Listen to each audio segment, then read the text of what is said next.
म्हणजे शिंदे साहेबांना समजते की ही व्यक्ती काम करते, काम करणारे लोक त्यांना पाहिजे. बघा आज तुम्ही पाहताय की दिवसेंदिवस मुंबई खड्डेमुक्त होते. हे असे मुख्यमंत्री आहे की जे सांगली साताऱ्याला मागे कोल्हापूरला पूर आला ते स्वतः पाण्यात उतरतात, डोंगरावरही चढून जातात. विकृतीला कुठला कायदा नाही. तुमच्या मनातच वाईट विचार असेल त्याला सरकार किंवा पोलीस काय करणार. कुठल्याही ना महिला अन्याय अत्याचाराच्या केसेस राजकारण होऊ नये.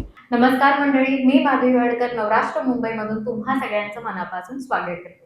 मंडळी, आजच्या भागात आपल्या सोबत आहे शिवसेनेच्या प्रवक्त्या तसेच विधान परिषदेच्या सदस्य डॉक्टर मनीषा कायंदेजी. चला त्यांच्याशी संवाद साधूया आणि मनातले प्रश्न सुद्धा विचारूया. मॅम, तुमचं खूप खूप स्वागत असो.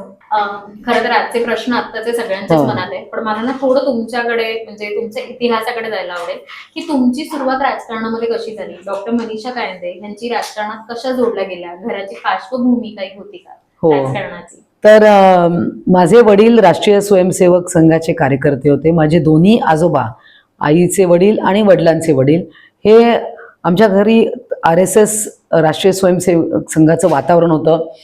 सगळ्या लोकांचं येणं जाणं होतं आणि माझे वडील देखील दर रविवारी शाखेत जायचे. त्यामुळे ते घरात तसं वातावरण होतं. आणि नंतर माझं शिक्षण MSc पर्यंत संपत आलं. त्यावेळेला राम जन्मभूमी मुवमेंट सगळी सुरू होती.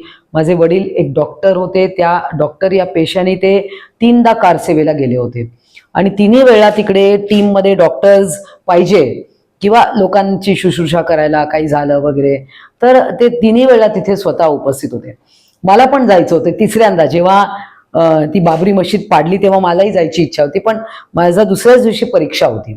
तर मला म्हणाले पहिले अभ्यास पूर्ण करायचा, नंतर हे सगळं करायचं.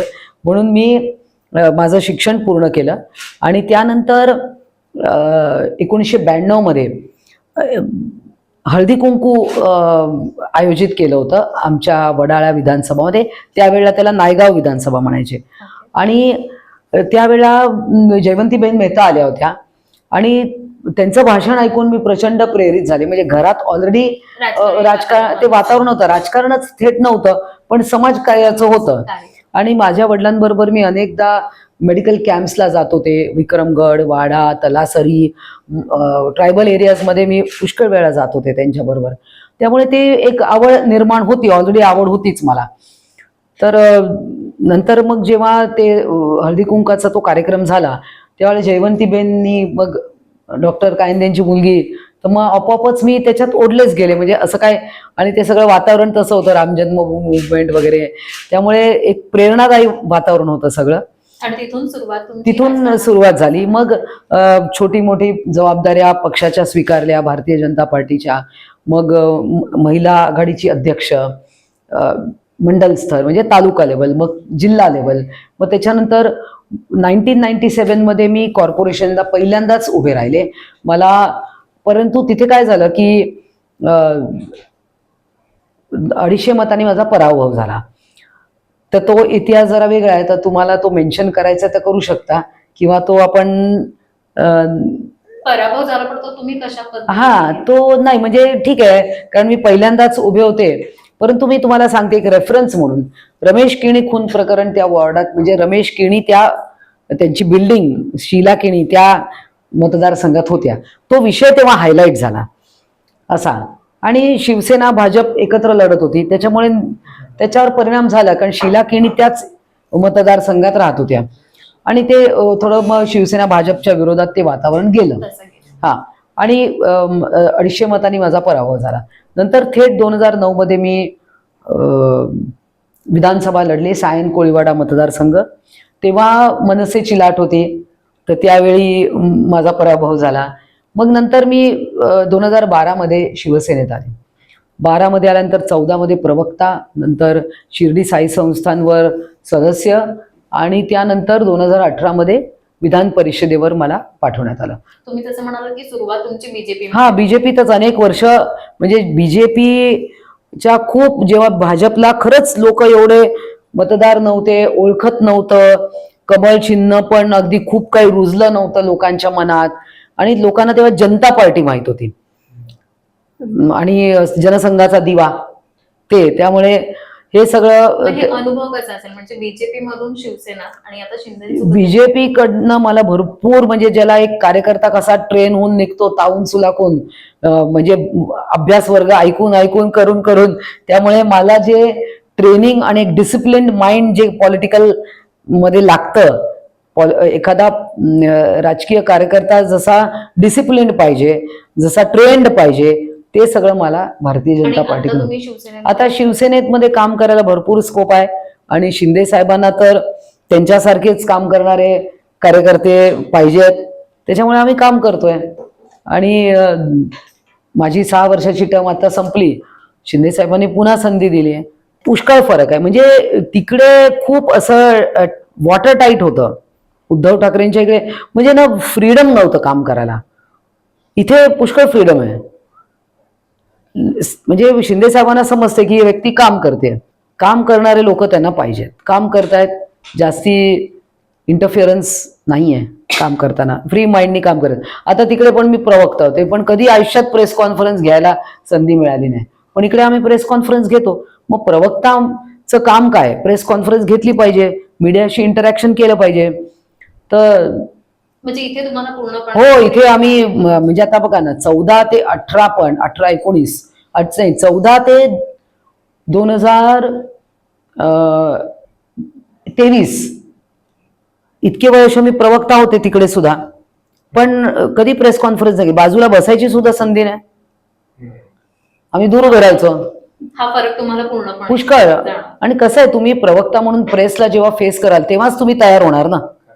आता टीव्ही चॅनल्सला जाऊन बसायचो, पण तेव्हाही प्रेशर होतं, एखादं आपण वक्तव्य केलं तर आवडेल नाही आवडेल असं प्रेशर असायचं. आता जर विचारलं तर अजेंडा काय असेल, कारण वरळीमध्ये खरं तर तिरंगी लढत अशी हो. चालू आहे.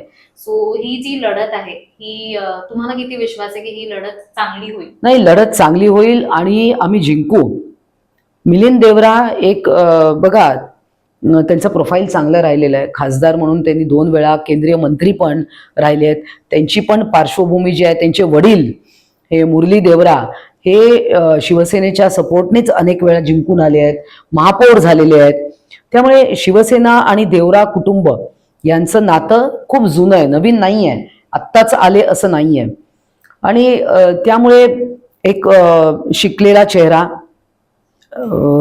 प्रगल्भ राजकीय अनुभव, राजकीय पाठबळ असलेला, आणि माननीय शिंदेजी आणि सगळ्यांचं, बरं वरळीमध्ये शिवसेनेचं काम आहे, आमचे अनेक नगरसेवक तिथे निवडून आलेले 2-2, 3-3 वेळा.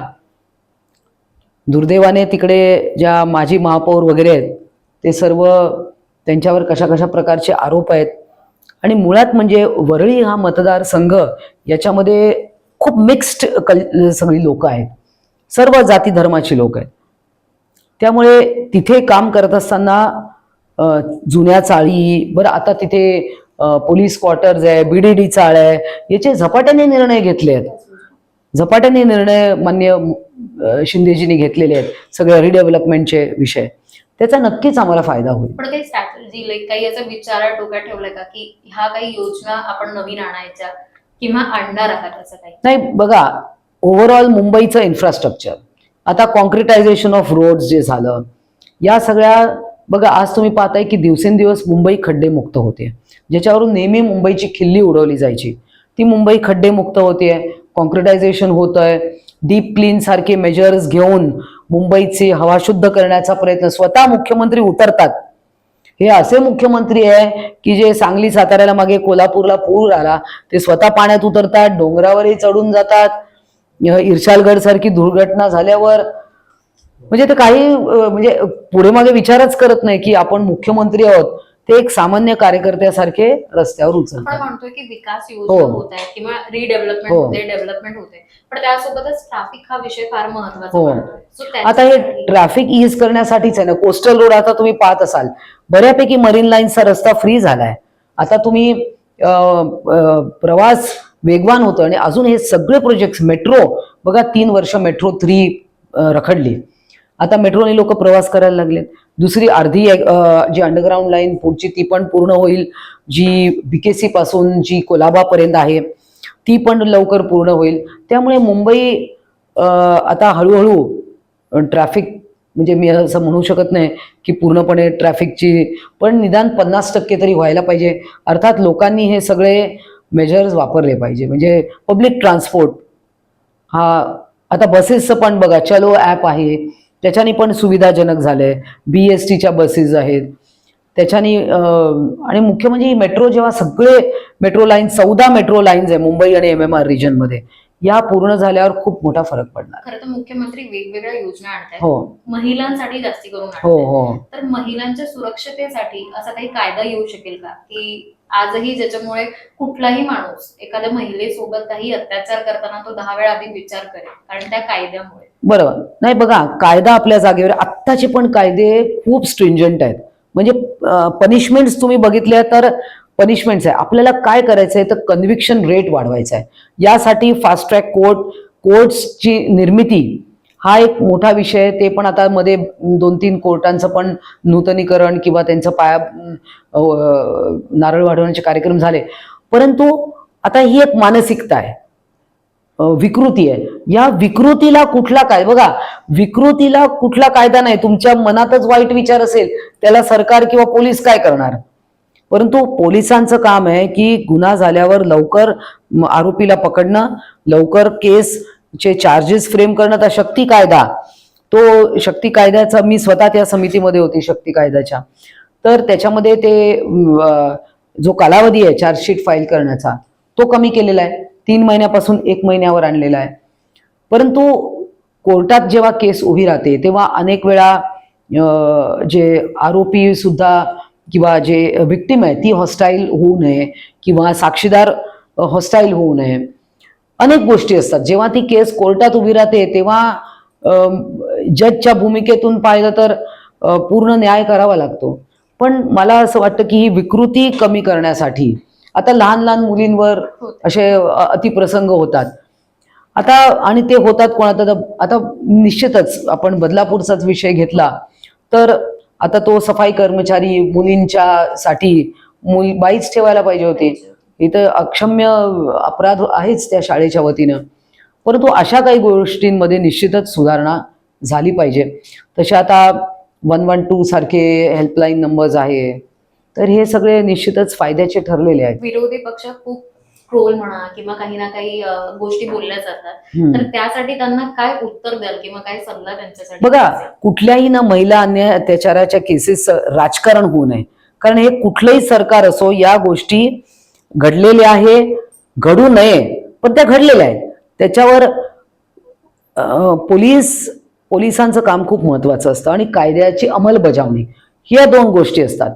पण आता बघा, तुम्हाला असं वाटतं की एखादा रस्ता असुरक्षित आहे, तर निश्चितच सरकारचं तिथे काम आहे की तिकडे नीट उपाययोजना असल्या पाहिजे. लाईट्स, म्हणजे ज्या अंधाऱ्या गल्ली आहेत, रस्ते आहेत की जिकडे महिलांना अनसेफ वाटत, तिकडे लाईटिंग लागलं पाहिजे, लाईट्स प्रॉपर असले पाहिजे, किंवा तिकडे CCTV कॅमेरे भरपूर लागले पाहिजे. आता बघा, आपण CCTV फुटेजमध्ये निश्चितच गुन्हेगार पकडण्यामध्ये मोठ्या प्रमाणात होतोच आहे. पूर्वीपेक्षा जे 20 वर्षापूर्वी आणि आज तुम्ही पाहताय जे काही अपग्रेड आहे फक्त आता अनेक गोष्टी सोशल मीडियामुळे पण होत आहेत. हे इल्स ऑफ सोशल मीडिया, त्याचे साईड इफेक्ट्स जे आहेत, जेवढे त्याचे फायदे आहेत तेवढे तोटेही आहेत. ह्याच्यावरही कंट्रोल कुठेतरी आला पाहिजे. मध्ये मीच एक OTT प्लॅटफॉर्मचा विषय मी घेतला होता, बिग बॉस च्या बद्दल. याच्यावरही अजून कुठला कायदा नाही आहे OTT प्लॅटफॉर्म्सच्या सेन्सॉरशिप बद्दल. पुढे मागे तोही येईल. तुमचं राजकारणात खरं तर खूप दांडगा अनुभव आहे, आणि तर कुठल्या राजकीय नेत्याचं भाषण तुम्हाला आवडतं किंवा त्यांच्याकडनं अशा काही गोष्टी शिकलात किंवा त्यांचा प्रभाव तुमच्यावर आहे? बघा, भाषणं म्हटलं तर अर्थातच मी अटल बिहारी वाजपेयींची भाषणं ऐकलेत पुष्कळ. त्याच्यानंतर बाळासाहेब ठाकरे, हे 2 वेगळ्या प्रकारचे होते. गोपीनाथजी मुंडे असतील, प्रमोद महाजन, यांचे तर म्हणजे प्रमोद महाजन म्हणजे क्लास असं असायचं. गोपीनाथ मुंडेंचं थेट जनतेशी संवाद, म्हणजे वेगवेगळे विषय आहेत. म्हणजे प्रत्येकाच्या भाषणाची शैली वेगळी आहे. असं काही की त्यांच्याकडे ह्या काही गोष्टी त्या नेत्याकडनं? बघा, मी कॉलेजमध्ये शिकवायचे, मी 33 वर्ष शिकवलंय, त्यामुळे भाषण कळला, त्याच्यावर मग आवाजाची फेक असेल किंवा उच्चार असतील, तर हे तर आता माझ्या तो शिक्षणाचा भागच होता. त्याच्यामुळे त्याच्यात आश्चर्य काही नाही आहे. ते एक ट्रेंड टीचर असल्यामुळे ते ट्रेनिंग मिळालेलंच आहे. पण असं काही राजकीय प्रभाव कुठल्या नेत्याचा आहे तुमच्यावरती? मला असं वाटतं आपल्यावर अनेकांचे प्रभाव असतात, परंतु महिलांमध्ये म्हटलं तर सुषमा स्वराज प्रश्नच नाही. कारण त्यांच्याबरोबर मी अनेक वेळा राहिले आहे, त्यांच्यावर प्रवास केला आहे. नक्कीच त्यांची छाप ही मोठ्या प्रमाणात जाता आहे. जाता प्रश्न विचारेन की ह्या राजकारणातला तुमचा एखादा आनंदाचा क्षण आणि कठीण प्रसंग असेल तर तो कोणता? आनंदाचा क्षण आत्ताच झाला, जेव्हा मला पुन्हा नॉमिनेशन मिळालं, आणि ते सुद्धा गव्हर्नर कोट्यातून की जेव्हा मला फॉर्म देखील भरायचा नाही, कुठल्या ॲफिडेव्हिट द्यायचं नाही, थेट जाऊन शपथ घेतली. यापेक्षा राजकारणात कुठला मोठा असू शकतो. आणि ज्या वेळा मला शिवसेनेत म्हणजे अगोदर एकत्र शिवसेनेत माननीय उद्धव ठाकरे यांनी फोन केला की तुम्हाला जाऊन नॉमिनेशन भरायचं आहे 3 जुलै 2018 सॉरी. तर त्यावेळा पण मी माझं काम करत होते, कॉलेजमध्ये होते, आणि त्यांचा अचानक फोन आला की ते मला MLC देणार आहेत आणि उद्या जाऊन फॉर्म भरा. मला असं वाटतं की ज्यांनी अनेक निवडणुका पाहिल्या आहेत आणि अनेक गोष्टीमध्ये संघर्ष केला आहे, इतका संघर्ष केल्यानंतर 1992 पासून ते 2018 पर्यंत जेव्हा तुम्हाला खूपच इझिली मिळतं, म्हणजे ते त्यावेळा इझिली असतं, पण त्याच्या मागे खूप कष्ट अगोदर केलेले आहेत, ते मला ह्या रूपाने मिळाले. अर्थातच निवडणूक लढून जिंकण्याचा आनंद वेगळा आहे. कुठल्याही पॉलिटिकल कार्यकर्त्याला ते ग्लॅमर वेगळं आहे की जेव्हा तुम्ही निवडणूक थेट जनतेतून जिंकता. पण ठीक आहे, शेवटी जायचंय सभागृहातच आणि लोकांचे प्रश्न मांडायचे आहेत. पण मला एक आनंद वाटतो की मी शिक्षकांचे प्रश्न, विद्यार्थ्यांचे प्रश्न, महिलांचे, पर्यावरणाबाबत, त्याच्यानंतर जे डॉक्टर्स आहेत त्यांचे प्रश्न, त्यांचे स्टायपंड्स, त्यांचे अशा अनेक गोष्टी मला हाताळायला मिळाल्या आणि त्याच्यात बऱ्यापैकी यश देखील मिळालं. त्यामुळे एक समाधान वाटतं. आपण म्हणजे अगदी थेट राजकारणाची कुठलीही पार्श्वभूमी घरात नसताना आपण इथपर्यंत आलो, हे याच्यात खूप समाधान आहे. आता मतदान येते तर काय एक नागरिकांना मेसेज काय द्याल किंवा त्यांना काय सांगाल? नाही, नागरिकांना एवढंच मी सांगेन की तुम्हाला काम करणारं सरकार पाहिजे. थेट आज असे मंत्री या 2.5 वर्षामध्ये झाले आहेत की ते थेट जनतेत उतरून काम करतायत. मग ते एकनाथ शिंदे तर आहेच, देवेंद्र फडणवीस आहेत, अजितदादा पवार आहेत, अनेक आमचे मंत्री डायरेक्ट लोकांशी वेल कनेक्टेड आहे. आणि परफॉर्मन्स ओरिएंटेड सरकार हे असलंच पाहिजे.